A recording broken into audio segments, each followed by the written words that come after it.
Donc ça, c'est notre invitation, ça a été ciblé. On l'a envoyé à tous les agriculteurs qu'on a eu. On a eu accès à une liste, on a eu une information privilégiée, là, mais on a eu accès à une liste qui nous a permis de contacter comme un maximum de producteurs. Parce que dans l'UPA, on n'appelle plus des agriculteurs, on appelle ça des producteurs. Parce que c'est des producteurs de produits laitiers et aussi de produits de grande culture. Donc, on a envoyé ça au maximum d'agriculteurs. Donc, ils savaient qu'on bougeait déjà dans la région. Et on a aussi on a fait comme une trousse d'invitations. Je ne l'ai pas amené aujourd'hui, mais on avait un feuillet de Rumeur du Loup. Je sais, il y en a beaucoup qui sont au courant de ce document-là.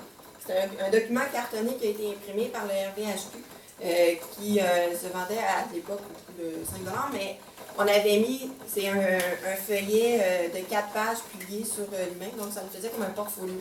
Donc on mettait notre invitation, on mettait ici l'information pour les propriétaires, qui est un condensé d'un document, je crois, de 40 pages de l'ONU. C'est les informations principales qu'eux doivent être au courant, qu'eux, c'est l'information de première ligne, on pourrait dire.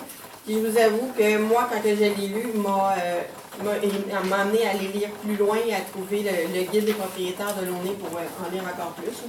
Mais l'information de base est là-dessus.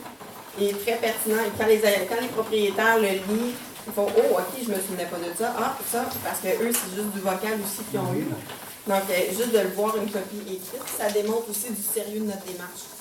Donc, on a ce document-là qu'on a mis et on a mis aussi le mandat pour la demande de représentation auprès de l'ONU. On fait, et aussi un autre celui qui s'appelle Projet Énergie, travaux d'implantation. Ça, c'est la déclaration du produit. C'est la déclaration du propriétaire comme quoi qui est contre le projet. Tu sais, pour juste renchérir, c'est ça, pour renchérir encore plus sur le mandat de représentation, pour dire à l'ONU, OK, voyons, là, on a un mandat de vous représenter. Vous savez que le RVHQ, on fait une stratégie d'opposition. Par contre, ça ici, ça vient déclarer que le propriétaire est réellement contre le projet. C'est pas le propriétaire est obligé de signer les deux pour avoir accès au mandat. Mais s'il désire de signer les deux, ben, tant mieux pour nous, ça nous permet d'avoir une présentation plus solide auprès de nous. Donc, on a distribué ces paquets-là, comme je vous dis, à tous ceux qu'on avait la boîte postale. Puis, je ne sais pas pour dans Trois-Rivières comment c'est, mais nous, au milieu rural, on a accès à beaucoup pas de boîtes postales, mais de boîtes aux lettres. Moi, je reçois ma poste tous les jours en face de chez moi, là. Donc, je ne sais pas si vous, c'est la même réalité, mais pour nous, dans notre coin, c'est plus facile d'arriver et de déposer ça dans une boîte à mal comme ça. Donc, avec ça, on a eu 50 propriétaires qui se sont déplacés. On a eu 47 propriétaires qui se sont déplacés. Et si on avec les assemblées de l'UPA, ça c'est juste pour la MRC de l'Assomption. On a eu un peu de l'ANOREC qui sont venus, mais c'est plus que ce que l'UPA a dans leur assemblée générale. Ou sinon, c'est équivalent. Mais quand on est proche de 50, c'est quand même un bon groupe de propriétaires qui se sont déplacés pour l'événement. Je ne dis pas qu'il n'y a pas les conjoints et tout, mais déjà d'avoir ce nombre de personnes-là, c'était quand même assez bien. Puis on a eu combien de municipalités? Ben dans touché, je ne sais pas quel pied, mais on a l'Épiphanie qui est touchée, l'Assomption, Saint-Sulpice, Repentigny, puis on avait des gens de la Nord-Est. J'avais 5 municipalités qui étaient présentes dans la salle. Puis nous, ça passe toutes nos terres, je ne sais pas toujours pour vous, mais nous, nos terres sont rectangulaires, donc sont étroites. Avec le tronçon, quand il passe sur un lot, il passe sur 150, pas hectares, là, mais 150 arcs de long. En tout cas,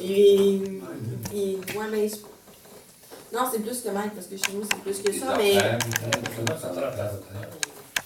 il passe, c'est ça, il passe pas sur beaucoup de large.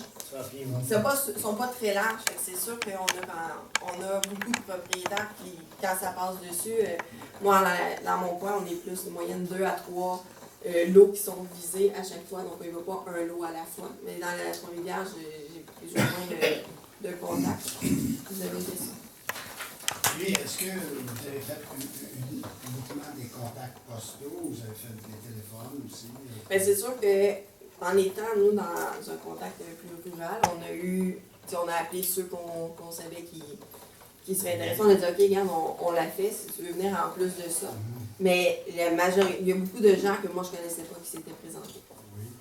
Est-ce que c'était uniquement des gens qui étaient situés sur le tracé même de l'oléoduc ou ça pourrait être des voisins immédiats? Mais nous, c'est sûr que la conférence était ouverte, mais c'était surtout pour c'est les propriétaires qui sont surtout déplacés. Les voisins. Ceux qui étaient à proximité du tracé. Ceux qui étaient impliqués, oui, sur le tracé projeté. Quand ça a été fait, ça? Ça a été fait en novembre. On l'a fait en novembre 2014. Une des choses dans votre invitation qu'il faut tenir compte, c'est le temps des récoltes, le temps de. Il y a toutes ces choses-là qu'il faut tenir compte. Il faut aussi tenir compte. Moi, dans notre coin, là, les traites, là, si vous faites une réunion à 7 heures, il va y avoir moins de monde qui va se présenter parce qu'eux, à 7 heures, ils sont rentrés chez eux, ils ont eu le temps de faire vite leur douche puis de manger, puis ils ont commencé à penser à partir à 7 heures. Je veux juste, pour moi, là, dans notre coin, ça, c'est une de nos réalités. J'aime mieux vous le dire. Je sais pas si vous, s'il y a beaucoup de producteurs. Nous, on a des producteurs laitiers et de poulet. Mais. Ça, on va recommander vers 8 heures. Mais nous, on l'a fait à 7h30. 7h30, c'était correct. Parce qu'à 8h, ça va finir tard. 7h30, là, j'ai quand même un bon nombre de personnes. Combien de semaines avant vous avez commencé à alimenter, là, qui était pour avoir une conférence, là, tel jour?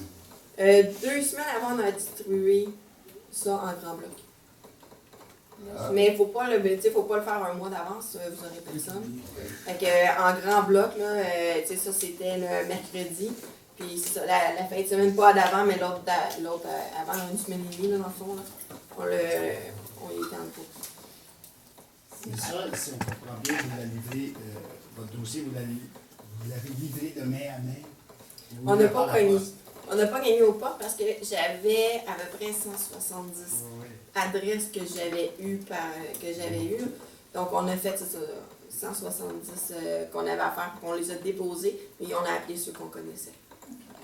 Puis c'est déposé au domicile même. Oui.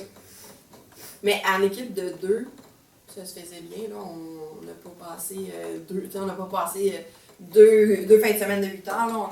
On était 3-4 groupes.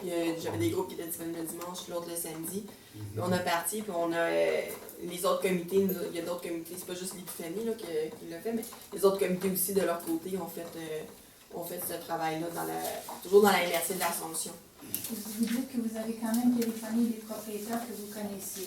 Oui, ceux qu'on connaissait. Mais est-ce qu'il y avait, après avoir distribué, est-ce qu'il y avait des gens dans votre équipe qui s'occupaient de téléphoner les gens pour s'assurer d'attirer l'attention sur cette lecture-là ou pas? Est-ce que ça pourrait